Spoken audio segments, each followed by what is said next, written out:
नमस्कार, स्वागत है आप सभी का केलांचल टाइम्स में। मैं हूं आपके साथ मानसी त्यागी। रुक करते हैं इस वक्त की बड़ी खबर पर।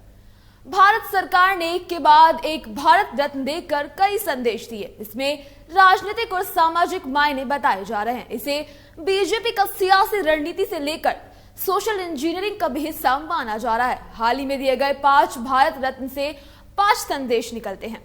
सबसे पहला, कांग्रेस की विरासत पर एक और चोट। पीवी नरसिम्हा राव को भारत रत्न देकर नरेंद्र मोदी की अगुवाई में केंद्र सरकार ने कांग्रेस की एक और विरासत को अपने पाले में करने की बड़ी कवायद की है। पीएम मोदी कई मौकों पर कांग्रेस और गांधी परिवार पर नरसिंह राव की उपेक्षा करने का आरोप लगा चुके हैं। ये भी सही है कि नरसिंह राव और सोनिया गांधी के बीच बेहतर संबंध नहीं थे। जिस तरह प्रधानमंत्री मोदी ने 2014 में सत्ता के आने के बाद सरदार पटेल के बाद एक एक कर अपने पाले में सबको किया, नरसिंह राव को भी उसी तरीके से मुहिम का बड़ा हिस्सा माना जा रहा है। नंबर 2, किसान मुद्दों पर बड़ा संदेश दिया। मोदी सरकार ने एमएस स्वामीनाथन और चौधरी चरण सिंह को ऐसे समय में भारत रत्न दिया है जब एक बार फिर किसानों का मुद्दा गर्म है। किसान एक बार फिर आम चुनाव से पहले किसान आंदोलन के मूड में हैं। लेकिन किसानों के अब तक के सबसे बड़े वैज्ञानिक और दूसरी ओर से किसानों के अब तक सबसे बड़े नेता भारत रत्न देकर मोदी सरकार ने बड़ा संदेश दे दिया है। दरअसल 2020 में जब दिल्ली में किसानों का आंदोलन हुआ तब सरकार बैकफुट पर आ गई थी।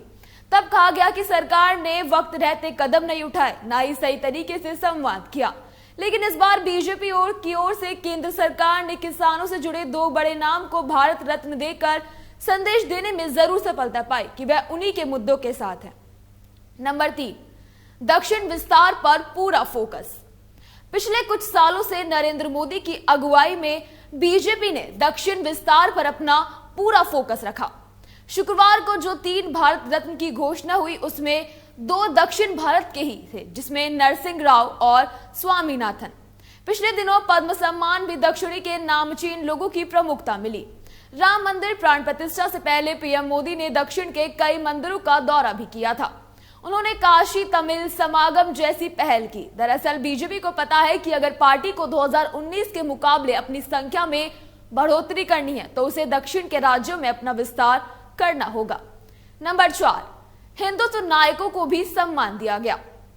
पिछले दिनों लाल कृष्ण आडवाणी को भारत रत्न देकर नरेंद्र मोदी ने संकेत दे दिया कि वो देश में विरासत और हिंदुत्व के प्रतीक रहे जनप्रतिनिधियों और शख्सियतों को भी सम्मान देते रहे हैं। राम मंदिर प्राण प्रतिष्ठा के तुरंत बाद लाल कृष्ण आडवाणी को भारत रत्न देना एक खास संकेत और संदेश दोनों था। नंबर 5, सोशल इंजीनियरिंग की भी मिसाल। भारत रत्न के बहाने मोदी की अगुवाई में केंद्र सरकार ने सोशल इंजीनियरिंग की भी मिसाल पेश की। पहले कर्पूरी ठाकुर को भारत रत्न देकर बिहार में पिछड़ों और अब चौधरी चरण सिंह को भारत रत्न देकर जाट समुदाय को अपनी रडार में रखा। दिलचस्प बात तो यह है कि दोनों समुदाय अपने अपने इस नायक को भारत रत्न देने की मांग सालों से कर रहे थे और दोनों से जुड़े समुदाय पिछले कुछ दिनों तक बीजेपी से दूर भी थे।